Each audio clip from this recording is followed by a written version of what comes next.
Hello and welcome to the land down under, where the beer flows free and men chunder. Your hosts Frank and Gaz will seek to wrestle the latest technology, including AI voice actors such as myself. Their goal? To take a cross-disciplinary deep dive into the Beatles' 1964 Australasian tour. Yeah, Australia. Think of satiric colony with 4 musicians going through it. Hello, cover, how's Wagga Wagga? So let's say I did but see her passing by, and yet I love her till I die. Hi, and welcome back to another episode of They Came to a Land Down Under. In this episode, Meet the Beatles, as the title suggests, we'll be exploring the range of interesting people that came within their orbit during the Australasian tour, and including some people who haven't been covered as much over recent decades. In further episodes, we'll be looking at the Australian native animals that came into contact with the Beatles, and then finally, the people that Bob Rogers described as having met the Beatles for real. And just a warning to First Nations listeners that this episode may contain some offensive language as part of exploring the treatment of Australian Indigenous people in the 1960s.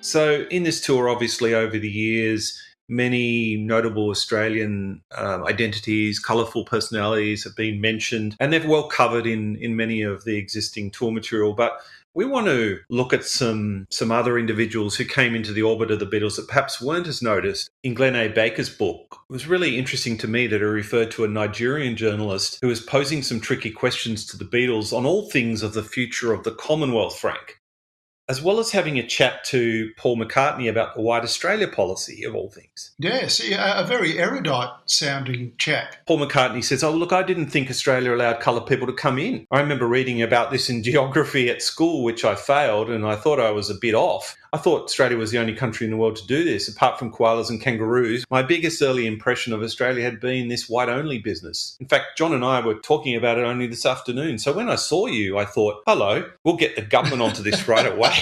Sort of suggesting that needed to call immigration or something because this fellow had somehow slipped through the net.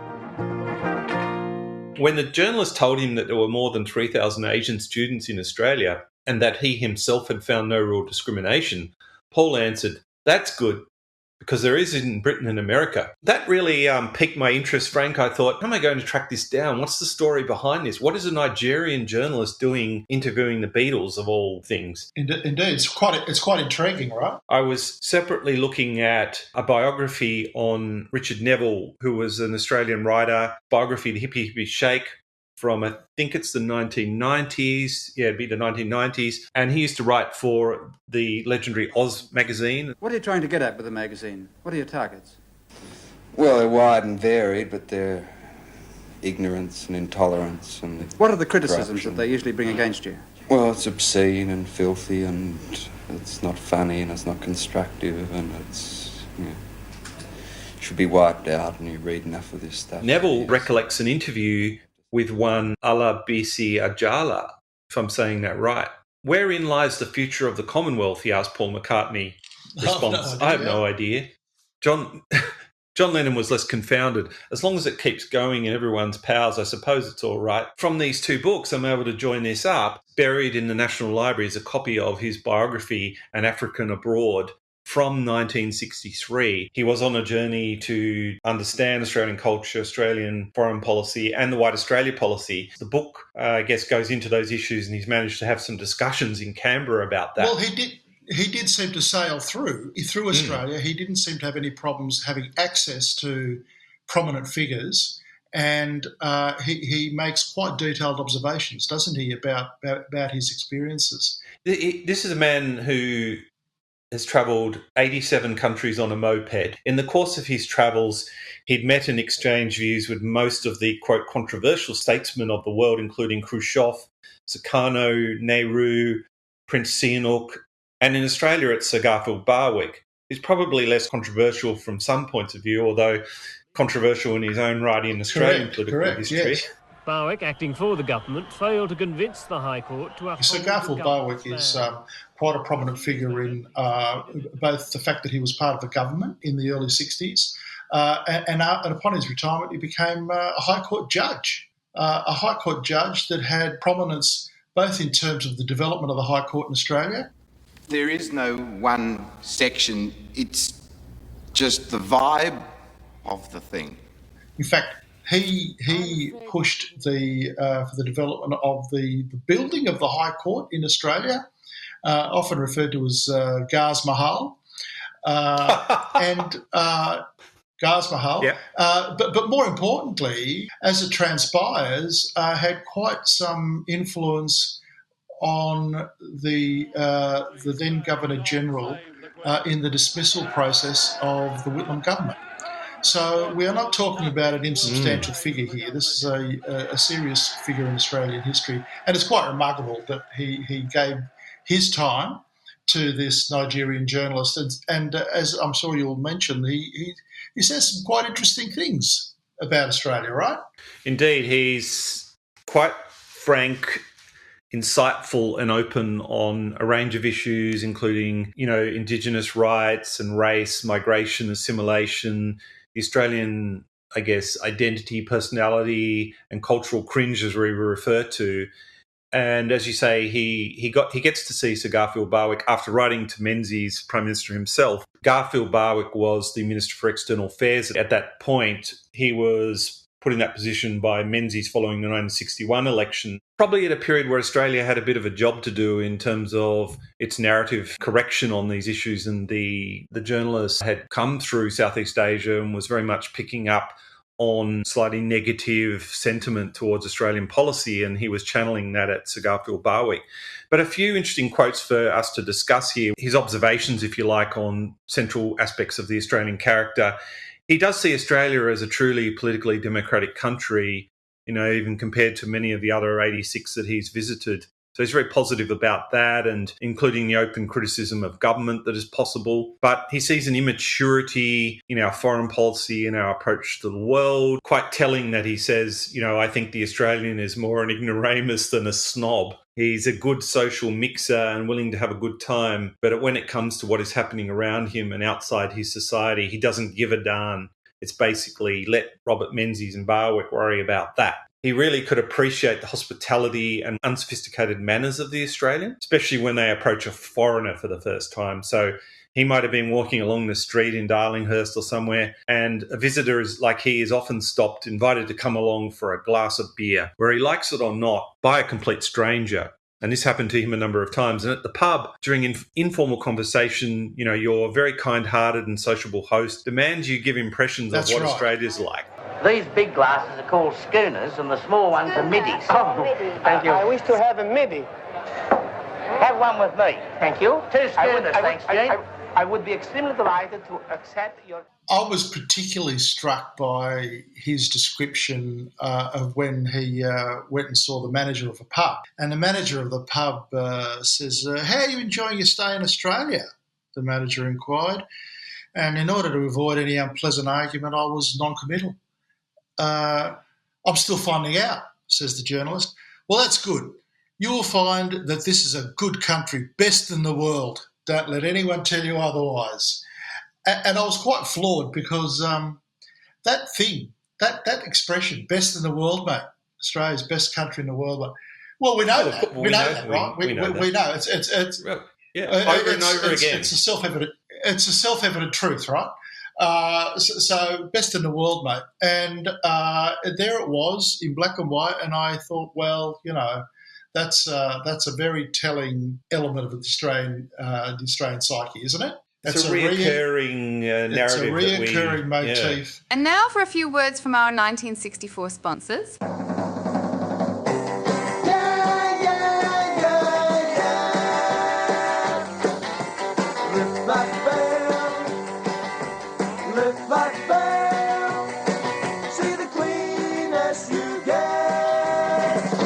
He does talk about the idea that the Australian, unlike the American and Englishman, is terribly touchy and intolerant of any criticism of his society. Luckily for me, he says, he does not indulge in physical violence to defend its name. he can be very patriotic, almost fanatical about his country. He didn't feel that he really experienced discrimination, which is interesting because there are some other anecdotes in the book where, for example, he seems to be racially profiled in a police hunt for a suspected murderer at the time. And also on his arrival into the country, he does describe a situation where he seems to be targeted as potentially, the only non-white person on the plane. But otherwise, fortunately for us, he himself has seemed to somewhat assimilate, and he's defending Australia there to Paul McCartney and suggesting that there really isn't a huge issue with discrimination, with the exception, of course, of his account of what he says to be the crude treatment of our Indigenous people. Gives more energy, gives more for every shilling. Change up to BP Super. Super? Oh, duper. BP Super. For the Beatle fans, use BP Super. It does show how insightful this bloke was. And one thing that struck me about his book was when, again, back to that story of when he met the manager at the pub, right? He'd made, the journalist had made a friend, an Indigenous bloke called Alan, and when he met the manager, he introduced his mate, and he said, Alan is a friend I met last night at George's pub, the bar near Piermont Bridge. He plays the guitar and sings there. Oh, I would sure like to hear him play for us sometime. And Alan answered, sure, that could be arranged. Just come down to the pub. Only when you come there, don't call me an Abo, but a Malayan. Why should I call you a Malayan when you're an Aboriginal? Because the police mustn't find out that I go into any public bar because I'm an Aboriginal darkie. My friend here can go because he comes from Africa. So can a Malayan or any darkie foreigner. The shop attendants got the message. Now, that is a remarkable bit of journalism on the part of this Nigerian. He could go into the pub, but the Indigenous chap couldn't, right? And I mean, he was also prescient in that, in 1967, we had the referendum to recognise and count them in the census. There's some fine level of dispute around this, but basically they weren't counted in the census. But that, to me, represented that sort of casual racism. It's the best country in the world. How you find in this place, you'll find that's really friendly. They found out his mate couldn't. It struck me when I found a similar statement by John Oliver, long-serving presenter with the popular American satirical current affairs program The Daily Show. And this is from an article in the Sydney Morning Herald of about 10 years ago, 2013. Australia turns out to be a sensational place, albeit one of the most comfortably racist places I've ever been in. They're really settled into their intolerance like an old resentful slipper. And Oliver said he noticed how much vitriol was reserved for Australians of Lebanese origin. Remember, this is 2013, right? You can say what you like about Australian racism. It's undeniably specific, he said. And look, what struck me about that by, visiting an American journalist is that if he'd come to Australia in the mid-90s, it might have been the Vietnamese who were the butt of racism. In the 70s, the Yugos, as they were colloquially called, right? The Yugos, remember?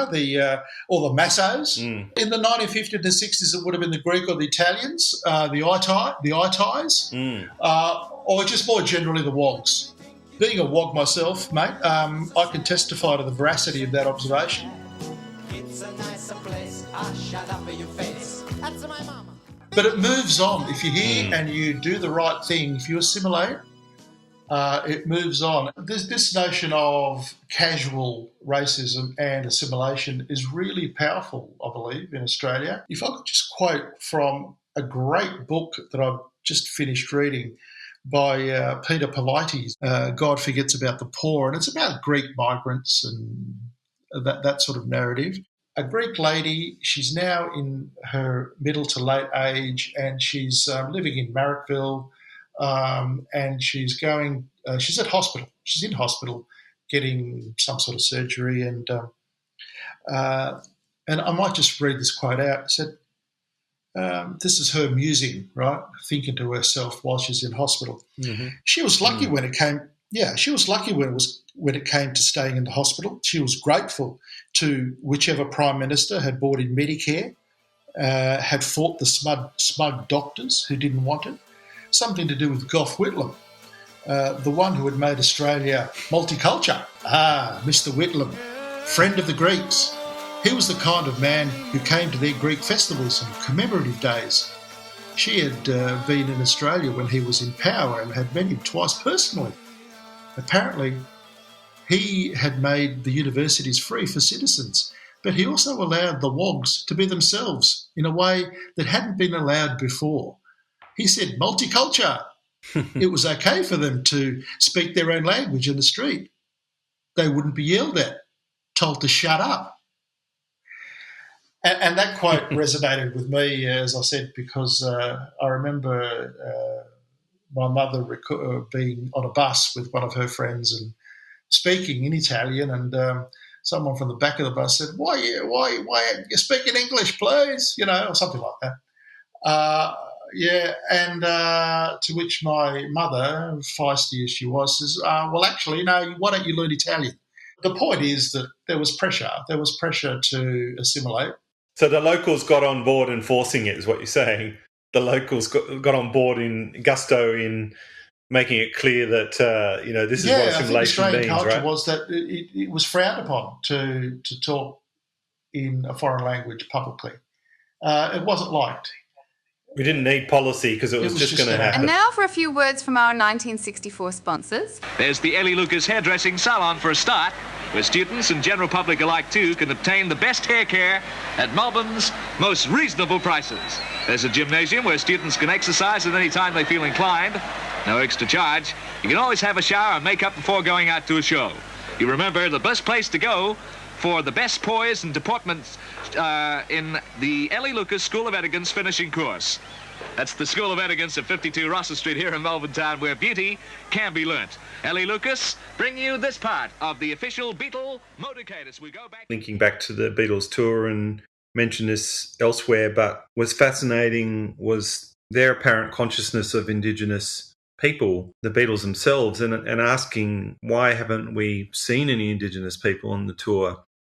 And I think, not that I want to mention the artist's name, but a prominent Australian artist living in the UK at the time who had a wobble board and sang some songs and talked about Indigenous culture was a way they may have become aware of that, actually. Cut your hair once a year, boys. Cut your hair once a year.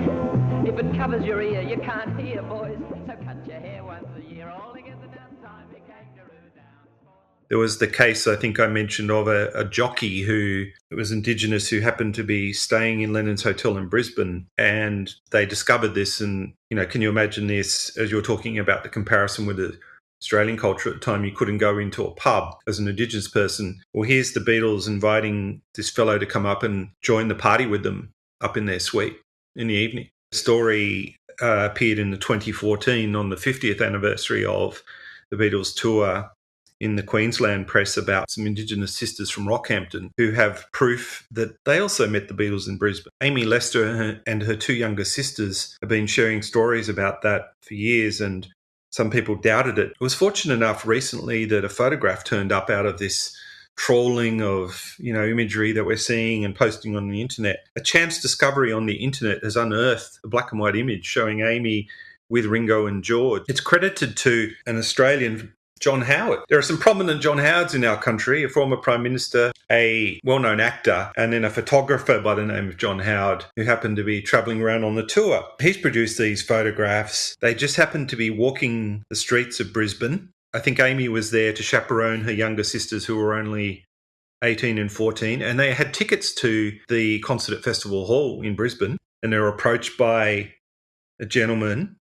He's travelling with the Beatles. They'd like to meet some Indigenous people. How about coming up? There are, as I said, Indigenous people not being able to go into pubs, but here they find themselves randomly welcomed and enjoying discussion with the leading juggernaut musical group of the world. And it may not be coincidental, and you may need to correct me on this one, but when they were travelling around the United States, there was some consternation on their part, that is the Beatles' part, about not being able to play to coloured audiences. Am I correct in that recollection? Absolutely right, and made great ground, I guess, in terms of refusing to play at segregated audiences and not staying in a hotel that had segregation, and with their power and their status at that time, being able to impose that condition if people wanted to see them. And so there was innate sense, and I think it came from the Liverpool working class, and as I said before, the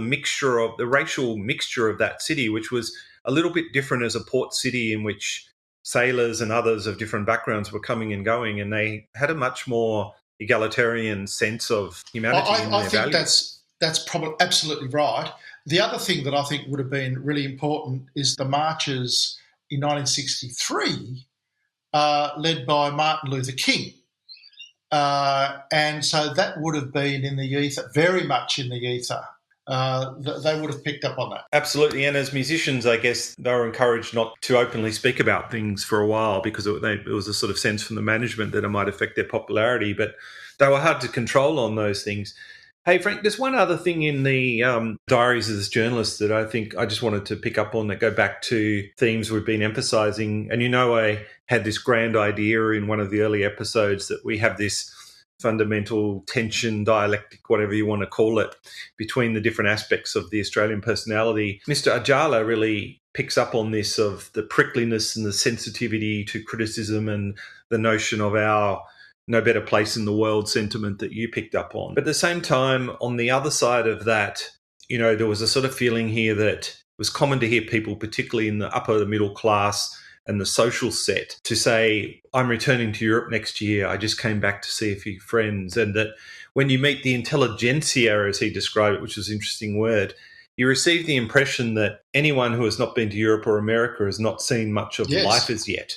Their craving ambition is to go abroad. Once this has been achieved, they feel properly cultured and educated. So here's this laying bare this fundamental tension that we've been talking about, sort of cultural cringe on one hand, but at the same time, this oversensitivity to any criticism or suggestion that we aren't, this great nation. He goes on to say that amongst the more struggling white-collar clerks, or clerk typists as he puts them, this notion that Australia's a boring place and, they were saving up to go to England because unless you'd been to England, you really hadn't lived, haven't you, The same old fogies who doffed their lid and tugged the forelock to the British establishment. Take Australia right back down the time tunnel to the cultural cringe where you've always come from. This was the country that you people wedded yourself to. Even as they walked out on you and joined the common market, you were still looking for your MBEs and your knighthoods and all the rest of the regalia that come with it.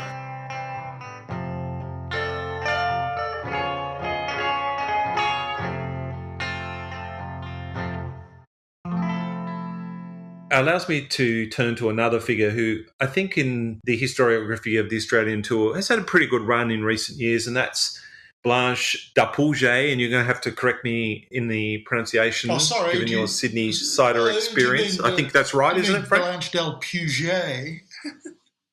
Dapouget, a journalist with a distinguished career, the biographer of former Prime Minister R.J. Hawke and later his second wife.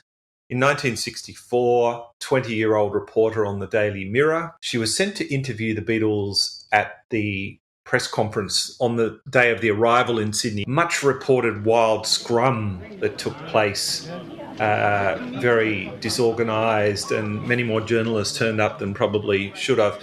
But she was also surprised to be appointed as one of the judges of a competition, and that was to choose a bunch of girls to attend Paul McCartney's 22nd birthday party. This was the initiative of Betty Stewart on promotion of the tour and teaming up with a newspaper. Seemed like a great idea. She got to witness them obviously relaxed, off guard, and later into the evening, and she's there to sort of protect these younger girls who are attending. So she was chaperoning the young ladies. This is interesting in the historiography point, I guess, which is with the march of time, Blanche has been able to be more forthcoming over the years in some of the goings-on, writing for a newspaper with that was promoting this competition. Obviously, it was all with great decorum and appropriate. No doubt. No doubt. So, and the narrative of the lovable mop tops and so on. So I thought it was interesting to compare writing of her in 1964 and then 1994 as she came back to reflect. 4 skinny slobs. That's what. Hairy, sallow-faced and spindle-legged. I had the Beatles all summed up. Until met them, that is. I hate to admit it, but at the press conference at the Sheraton on Thursday night, John, Paul and George turned my ideas inside out. Billy Graham couldn't have made a convert quicker. Compare that to the special in The Australian in 1994, where quite a few articles go into a lot more detail of what's gone on behind the scenes. And just to quote a few here for you, Frank, with the passage of time, how memory changes. She was quite open about, I was lobbied, offered bribes. The owner of a well-known jewellery store promised her an opal necklace, a ring and a bracelet if she would select their daughter to be at the party. She had a few more observations about their character in 1994. Okay, John in particular I thought was a beast. I don't dispute he was clever and became adorable as he got older. In the flesh, they were fucking louts. She recalls a moment where a rival journalist managed to sneak into the birthday party, a rival from a different newspaper or radio station, whatever. She tells the story that they slid past security, tried to take snaps. John and one of the roadies caught him, frog-marched him into the men's lavatory and banged his fucking head on a bowl before throwing him out. Lennon boasted to her about it, and she also noticed a limp and wet-looking photographer. Look, I've not heard that before, Gaz, and the question that comes to my mind is her surprise at the fucking louts. Does that reflect the fact that they were fucking louts, or does it reflect the fact that she may have been a genteel middle-class girl from Sydney who wasn't au fait with the working class character of Liverpool lads of the time? I mean, it strikes me that going around saying fucking this and fucking that would have been absolutely normal for someone from of a lad from Liverpool from their classes. So I don't know what's going on there, mate. I don't know what that tells us, if that tells us more about them or her. What do you reckon? I think she reveals this in 1994 in her article, a very revelatory passage. I had not yet been to England and was unaware of the cruelty of the English class system. How it seems to stain the souls of those it touches, so that all but the most noble or eccentric have an edge of narkiness to them, something shop-soiled and common in their natures. And by contrast, I think what you're alluding to is she'd grown up in the beautiful wide brown land. The sunshine and salt water of Sydney, in which I'd been reared, gave me no warning of the damaged grey skies, and bad food can do how peevish people become from it. I mean, I don't know anything about her background, but it doesn't sound as if she grew up in Darlinghurst or Newtown. The words she used, stain the souls, noble, these are very erudite. There's a very literary touch to it. Almost late 19th century-esque.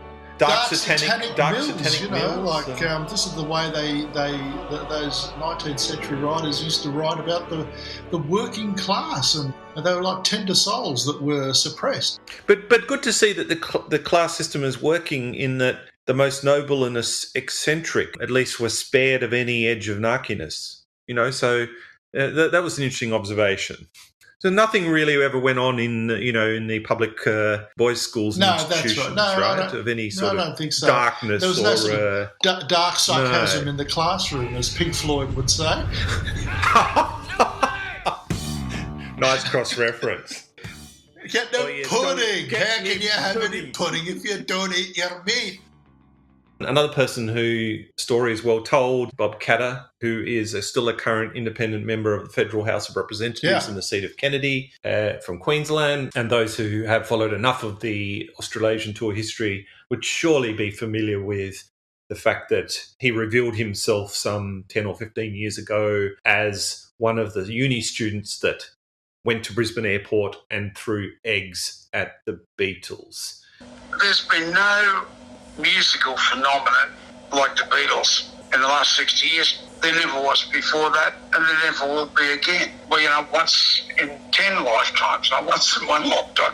I mean, was it a decade ago that you outed yourself as what they call in the Brisbane Eggman or the Australian Eggman, which was one of the people that threw the eggs at the Beatles? I guess it's better than being called the Walrus, which was the reference there to one of their songs. But, was that misguided then? You sort of got around that. I'd sort of organised it. No. I was a bloke called Gary Williams. And he's one of those characters that just seemed to dominate wherever he was. It was about 2 o'clock in the morning, and this Gary Williams kicked my door open. He was groomsman at my wedding later on. We were close friends. And he said, "Get your gear on. We're going to eat the Beatles." "Oh, what are you talking about, Will?" "Beatles." As in, Beatles. You know I love you. "Oh, right. What do you want to throw eggs at Beatles for?" He said, "You got anything better to do than milk run?" I said, "No, I haven't actually." So get your gear on. So off we went. And when we got there, there's about 4,000 people there. This is like 3:30, 4 o'clock in the morning. And I don't know how Williams and the rest of them got on these eggs, but they had all these eggs. Here again with the Beatles, quite astounded by this. I have to admit, fairly pissed off. As we thought, they were just typical eggheads from a university, but there were only about 6 fellas and they were right schmucks anyway, you know. But nevertheless, they wanted to hear the reasoning. They wanted to hear the story, the logic behind this, and actually put out a newspaper advertisement inviting those involved to come forward. Beatles throw out a challenge to the egg throwers to meet them alone in their hotel room. And they must be warned, the egg throwers, that the Beatles come from Liverpool. And I said, "Well, I don't understand this. What's that all mean?" He said, "Liverpool, like tough. Tough, Liverpool stuff. Try Club Curry out." I can't believe this. We are going to see the Beatles, the most famous people on earth. Sheila ran up and she said, "That's Bob Catter. Where are you going?" And I suddenly started thinking about this. We are going to be superstars. When we get in there, the manager, he said, "Well, would you be going to throw the eggs now?" And this McHugh, it shakes up. He said, "You want to fight? You get one." And I said, "No, look, it's a reaction against Beatlemania. You've got to understand that." Well, the manager's there and the 4 Beatles are in the room, right? Yeah. And Ringo Starr, he's got his feet up on the coffee table. And none of them got up when we came in. Ringo Starr said, "Wherever we go now, people are going to be throwing eggs at us." McCarthy had some sort of other statement, a bit more aggressive. The curtain rises on a new star, the new Holden. Fashion-setting beauty to thrill the eye. New, finer performance and surging power. There's a wonderful new look to Holden, both inside and out, with sparkling new colours in either single or two-tone, each perfectly colour-matched to the glamorous new interior styling. What a beauty she is. New, breathtaking styling. Longer, lower, with sweeping new lines to safeguard your investment with a promise of high resale value for years to come. A new experience in safety and comfort. Wait till you try the new ball-type steering. So accurate, so easy. According to Mr. Catter, he was explaining that this was about an intellectual reaction to Beatlemania. And what was the intellectual underpinnings of Mr. Catter's reaction? Well, they weren't deep because he said he'd thought the story up on the stairs on the way up. There was not the slightest scintilla of intellectual or value content in it. It was just another university lark. Anything like that became a precedent, right? So George Harrison admitted, or Ringo, to liking Jelly Babies, and they're absolutely swamped with them wherever they went.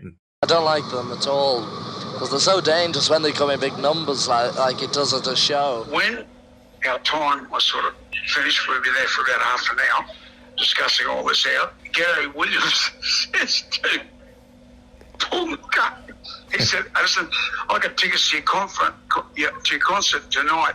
There's a huge crowd. I wonder if I could get a lift in your car with you, down to the concert."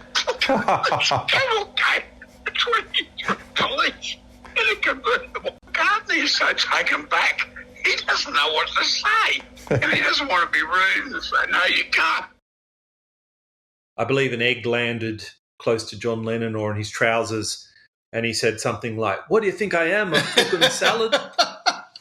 But I hadn't heard the reaction of Catter to why he did that. And it sounds to me that here we have, some conservative young lads from Queensland basically having a shot because these working class blow-ins from England are getting all the attention and the young girls. It also occurred in New Zealand, and strangely enough, there was a group outside protesting and suggesting that they were pro-Elvis and anti-Beatles, and they were pro-Mao Zedong.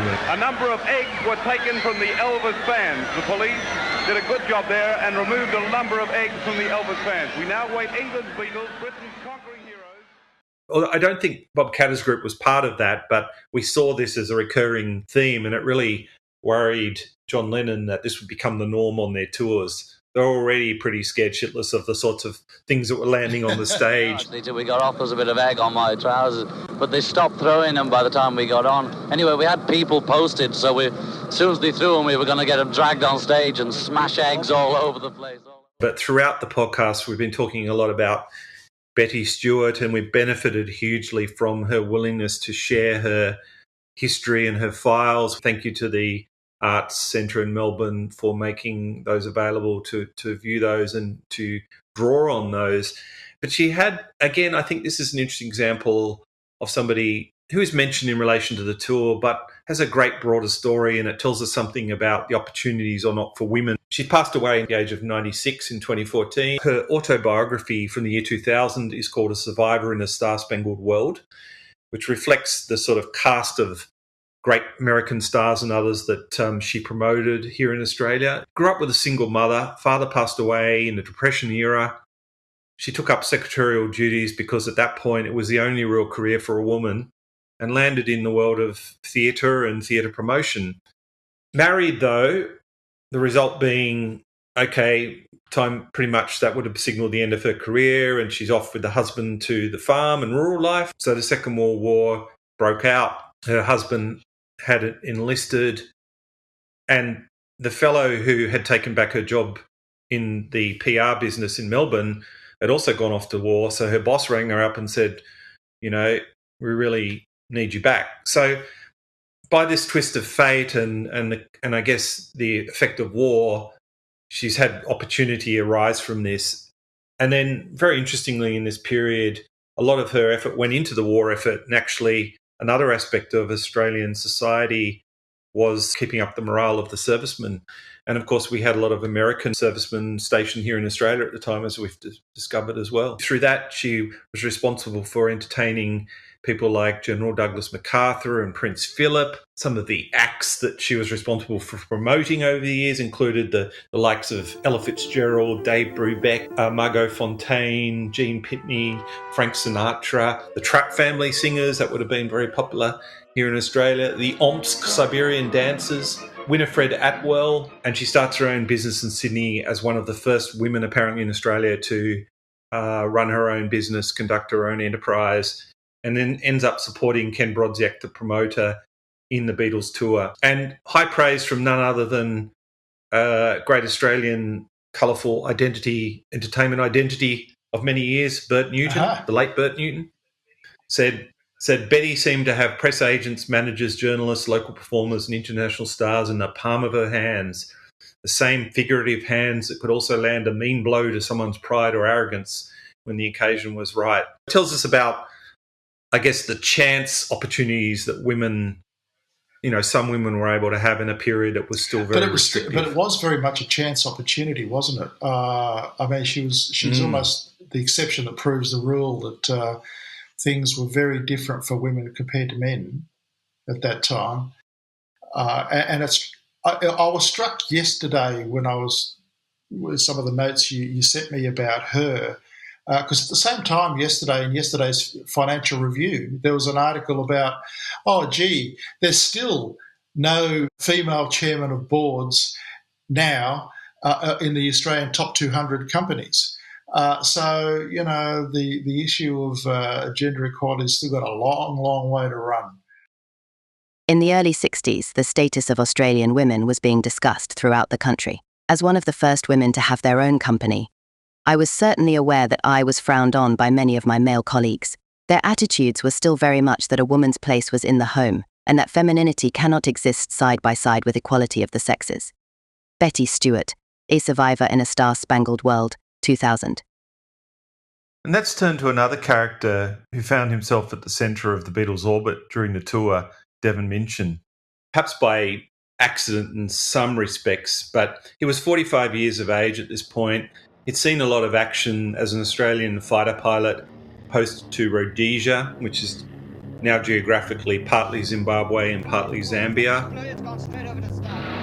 He's sent off to defend the port of Aden, very topical at the moment, where we're seeing missiles being fired over into the straits there. He flew 123 operational sorties, mentioned in dispatches. I always love that phrase. That signifies something important as part of the North African campaign in 42-43, and eventually was shot down by a Messerschmitt during operations in Tunisia, went on to serve in Borneo. And he needed all this different military experience when he ventured into the difficult world of domestic security back in Australia. What a link. What a link in the 1950s. And that is a remarkable story, that he could draw on all those experiences to usher around what was to become a supergroup, right? With all the challenges that entailed. He'd been blooded in the conflicts of the Second World War, and here he was applying these skills and this ability to assess any situation in what was he described as one of the greatest security challenges domestically to Australia ever since. I don't know whether that's referencing the sort of post 9/11 landscape of terrorism or not. From his point of view, we hadn't seen anything like it and may never again in terms of the complexity of the security challenge associated with the Beatles tour. A hospital had to be set up in the foyer of the Southern Cross to treat about 400 patients for hysteria, broken noses, The scene's incredible at the moment. All you can see in front of us here are screaming teenagers. The mob is just fantastic. There are police sirens going at the back of us. People are screaming. A couple of people on the side here, I notice, are laying in the gutter. Obviously, some of them even since Friday night are the ones who are now being injured. I've lost count of those that have been lifted across the barricades by the police and cleared away by St John's ambulance to the casualty depot down at the corner of Exhibition Street and Little Collins Street. In 1954, he'd founded the Metropolitan Security Services, the MSS, which became Australia's largest privately owned security company. The Beatles tour presented MSS only, 10 years after its formation, in one of the most formidable security challenges ever seen in Australia before or since. Found on the fire escape on the 14th floor.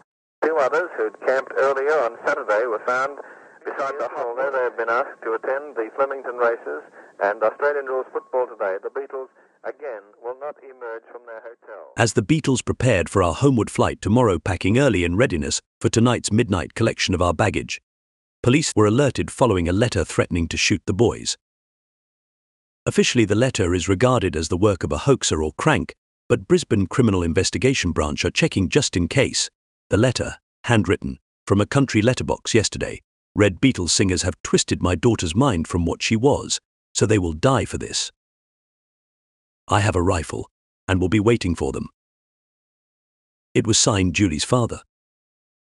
George Harrison, Liverpool Echo.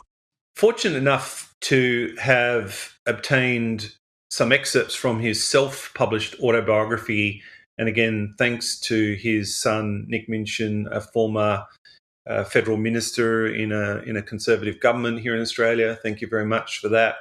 This story is very entertaining. He writes in an amusing way, but he certainly channels a lot of that military experience and sense. So, for example, he describes being called to action at 2 a.m. to attend urgently to the Sheraton Motor Hotel in Sydney on Macleay Street, the location of the Beatles and Paul McCartney's 22nd birthday party, which we've talked about a little bit. He was called by the tour manager because the security guard that he'd put on duty had, quote, got into the grog. By the way, as did Ringo, who apparently was found pretty much lying flat on the carpet at about 3 a.m. 2 a.m. the phone rang. He says the situation in the King's Cross Hotel was out of control.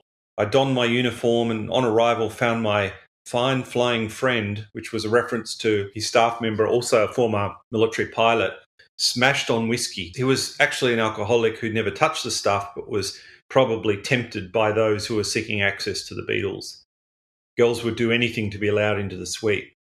I sent him home, assumed command, rang for reinforcements, relieved those who had succumbed to party time, and cleared the hotel. He was back on duty. He was back on the front line. And you could see the sense in some of the description of other parts of the tour too. It was good to have an old hand like this around in somewhat triggering circumstances in today's language. He talks about arriving in Brisbane in the dark with the 4 boys. A virtual platoon of MSS security men boarded an open truck to tour the welcoming crowd. My nightmare started. I could think of nothing but Sarajevo, where a shot from the crowd killed a Habsburg and started World War I. Kindly do not laugh. This was serious. It could have been a conflagration. It seems to have been quite interesting and lively in the different places where these people have visited. Now, whether that will be repeated here at that early hour on a cold morning, I'm not quite sure, but still... About 1,000 fans gathered at the airport when the Beatles arrived from Brisbane on their way home, and police used rugby tackles to bring down several who broke through crash barriers. So he said George and Paul were particularly nice blokes. The former, a comparatively strong, silent type who would have been at home among a squadron of ex-Australian light horsemen. And clearly, he's an astute observer of men, of personality, right? That was his experience. He had to do that in order to succeed in his military enterprises.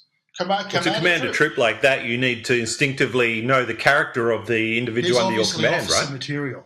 Well, he was, and more than that, like a true Renaissance man. Fascinating. His life gets more interesting. And, for example, which really appeals to me, that he was the squadron's unofficial entertainment officer. He penned poems and songs. He led the troops at the piano or on the ukulele at any opportunity. He wrote Marlene's Boyfriend, a parody of the German propaganda song Lili Marlene, became one of the most popular Desert Air Force songs. In Aden, he wrote his first novel, The Potato Man, published in 1944. With the experience of moving people and money around the seedy city of Sydney or perhaps even Brisbane, he wrote a novel called The Money Movers in 1972. Became a feature film in 1979, directed by no other than Bruce Beresford. I mean, this guy can turn his hand to anything, just remarkable. And later, which you would appreciate, and I can finish on, he turned late to Roman history, completing a trilogy of novels set in 4th century AD Rome at the age of 91.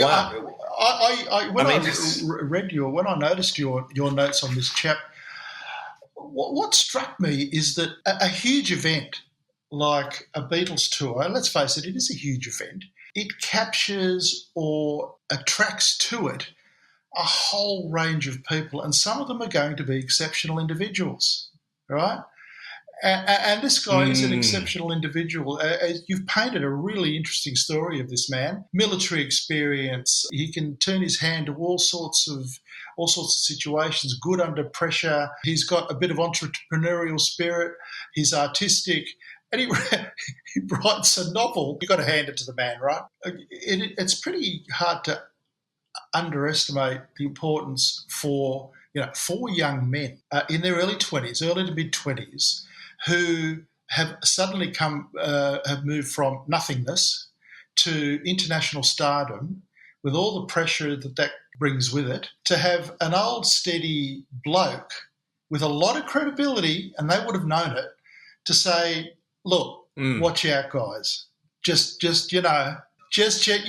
got all the young ladies, sure, have a good time, but, just tread carefully.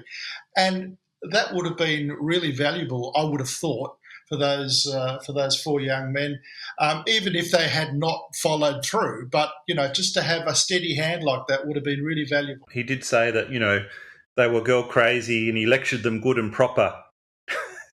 I told them they couldn't keep running around with good-looking female fans if they wanted to avoid trouble. They just kept on letting in the sexy birds into their suite. And in a mark of respect for him at the end, they left him with a signed letter or poster of some kind. the 4 Beatles signatures plus Derek Taylor plus Neil Aspinall could be worth a fortune given if they're original signatures plus the other 2, saying, thank you so much, Devon. Thanks for basically letting the sexy birds into the suite. So his and, words, that piece of memorability. But his words did get through to them, right? His words did get through to them. As you say, a steady hand backstage, where he said, I was backstage because even in the 60s I knew a bit about terrorism. Cyprus and Israel were very dangerous in the 40s for men in British uniforms. I had plainclothes men in the audiences while uniformed men were very visible for crowd control. Not that those crowds were at all amenable to control. He talks very positively about his interaction with the 4, some lovely moments. He said, the other 3 were all obviously on their way to becoming men of character, despite the constant exposure to adulation. Ringo Starr, he liked it when I likened him to Gene Krupa. He was still a kid full of marvellous fun. He was so high on beat music. Beat music, not rock and roll. Not amphetamines. No, beat music. When he came off stage once in Brisbane, he passed me in the wings, marched straight to the opposing wall to which a fireman's steel ladder was fixed. Up the ladder he went, fair to the trapdoor in the ceiling. I warned him it led to the roof, but it was bolted anyway. He looked down at me with that starry look and eventually came down to earth as the other 3 filed off stage. Well, you get the impression that he had a fatherly fondness for these 4 young lads and just kept an eye out for them, right? Kept an eye out for them. The reinforcements are still coming in to help here. The police have asked assistance from some of the army boys who are here. The armies are helping to bring them back from the crash barriers. There's some archival material from the Queensland State Library, which I came across, really interesting. The Australian Journalists Association secretary or head is writing to complain, asserting that there was censorship of the press. They claim that the police were suggesting that the press were responsible for whipping up this hysteria at the airport. Hysteria? Yep. And even suggesting there were acts of violence towards members of the media. Wow. An official complaint from the union representing Australian journalists. Once in New Zealand it was a bit rough. I thought definitely a big clump of my hair had gone. I don't mean just a bit. I was halfway on the ground. I thought, hello, must be just like a red, when you get crushed. Because they put about 3 policemen on for 3,000 or 4,000 kids. And they refused to put any more on. They said, we've had all sorts over here, we've seen them all. And they had seen them all as we crushed to the ground, but apart from that, it was all right. That was it. I didn't talk too much about New Zealand, but it does make me sort of think about some parallels there where things were getting pretty dicey on the security front in a number of the cities where they just didn't believe that this was a significant event. They didn't, the authorities didn't understand what was really coming. The connections, as we said, from media internationally weren't that great. They didn't have a lot of advance warning and they didn't take it that seriously. And as I've said before, Auckland police said, you're not royalty, we didn't want them here and I don't know why you bought them, said the Auckland police inspector. Because the mayor wanted to give us a civic reception and as usual a few fuddy-duddies thought, well, they're not royalty, don't give them one, but the mayor was very good. It's quite a funny quote. They get to Dunedin in the further south and this is really getting rough and Paul McCartney says to a reporter, we told your bobbies here that there would be crowds and there would be pushing and shoving, and they said to us, don't tell us about crowd control, laddie. We've had Vera Lynn through here twice.